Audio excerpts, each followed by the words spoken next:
Hezbollah. I would agree with They're you. disciplined, organized, no bravado.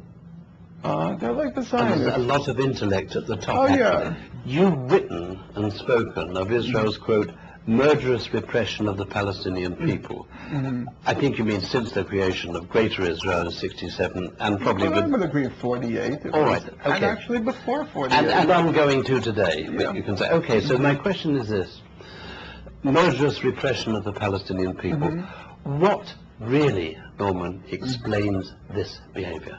Oh, I think what explains it is perfectly obvious. That's the only way you can achieve the goal that they set for themselves.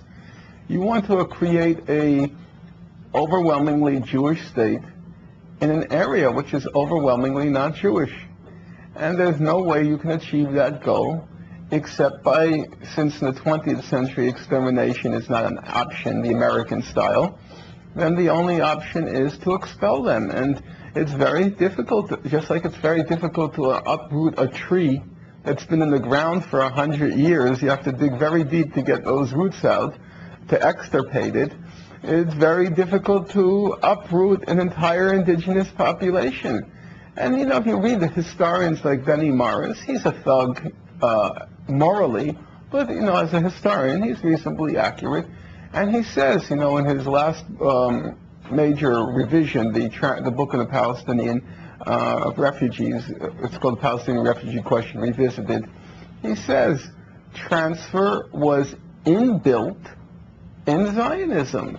And it's hard to transfer an indigenous population without being really brutal. You make me recall that very famous quote by General Moshe Dayan, Israel's one-eyed warlord. I think he was the first one to say, look, it's very simple. It's, quote, them or us.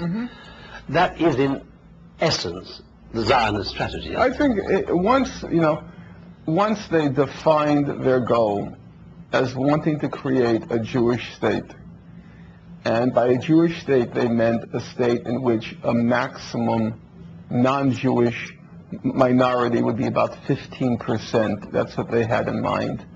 Well, how else do you do it? I mean, I don't think there were many options. They're now trying a slightly different strategy in the occupied territories, which is the apartheid strategy.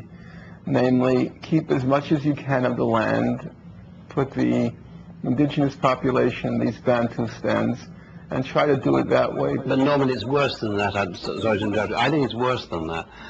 I think the whole drive is to make life hell, to create conditions, in the hope that the Palestinians will simply pack up and leave. I totally agree with that, and that's exactly what I was going to say. But the question then becomes, what if they don't pack up and leave? I totally agree. You see, I can see a nightmare scenario in which there is a Zionist Holocaust. They create the conditions to drive them off. I think, you know, the reason I don't agree with you there is because you have to remember the whole world operates within certain, I know people are kind of skeptical about it, but there are moral constraints. But are you about to tell me Zionism operates within these moral constraints? Oh yeah, very seriously. You know, and they've been testing the waters. Even Zionism has to say to itself, how much can we get away with? Yeah, not even, especially because they're totally dependent on the U.S. They can't do anything without the U.S. giving a green light. One of the Israelis I most admire and respect is Major General Shlomo Gazit. I think he was the best intelligence, military intelligence director they had. I once said to him, in a private conversation, but I've quoted in my book since then, I once said to him, Shlomo, I've come to the conclusion that it's all a myth. Israel's existence has never, ever been in any danger from any combination. And with a sad smile, he said to me, Alan, the trouble with us Israelis is that we have become the victims of our own propaganda. Now, Norman, does that explain why most Israelis simply cannot admit that a wrong was done to the Palestinians? Is it as simple as that? No, because you have to bear in mind, most countries admit the crimes they've committed against the indigenous population long after it has any political repercussions. What difference does it make now for Americans to acknowledge what we did to the native population? Fair point. There's no native population to extract any political benefit from that acknowledgement. In the case of Israel, there is a problem that lingers. It's that refugee problem. And to make the acknowledgement of a wrong committed, it has real repercussions, because people say, well, if you acknowledge the wrong, there's still opportunity to right the wrong, and they can't do it yet.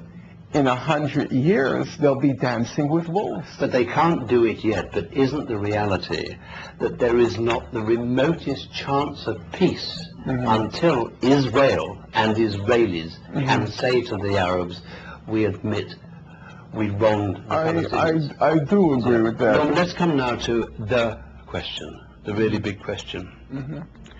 Why are most Jews of the world silent on the matter of Zionism's crimes? Is it in large part simply the fact that most Jews don't know because of the mainstream media and publishing complicity in the suppression of the truth of history? My impression is the largest factor, and here it's, again, I have to emphasize speculation, is that Jews have enjoyed, especially since World War II, remarkable secular success. They are by far and away the most successful economic group in the United States, long outdistancing and throughout the Western world. And throughout the Western world. And that kind of success, inevitably, has nothing peculiar to Jews, it goes to your head. And you begin to think you're better. And then when you begin to think you're better, you also think that all the criticism that's being directed against you is not because you have done some wrong, but because of envy, that Nietzschean ressentiment. They resent the success of the Jews. And so when Jews attribute all the criticism to anti-Semitism, I think a lot of them really believe it, that they think that people are jealous of us, envious of us, and that's why they're criticizing us, because otherwise we're very impressive. I follow exactly what you're saying, but is that another way of saying it isn't simply, as I put it to you, that many Jews don't know? There's a case of don't want to know. Now let me tell you, I'll give you an example. After my dear wife, to whom I've been married for 45 years, my second best, longest friend in the world is my Jewish accountant. He's very kosher, but he's no kind of zealot. I once took him to meet Golda Meir to say thank you to him, and he was, that's the greatest moment of his life. He loathes what Israel has become, but he won't read my book. He doesn't want to know the truth. Well, I'm not sure if they think it is the truth. I think that many Jews believe that there has to be some double standard or sinister motive, because they do believe that, well, we've had so many Nobel laureates, and we've had so many this and so many that, that we really are better, and it must be envy and jealousy, or some sort of intrinsic, animus towards us. I think it's not much like the attitude, different than the attitude of Americans towards the rest of the world.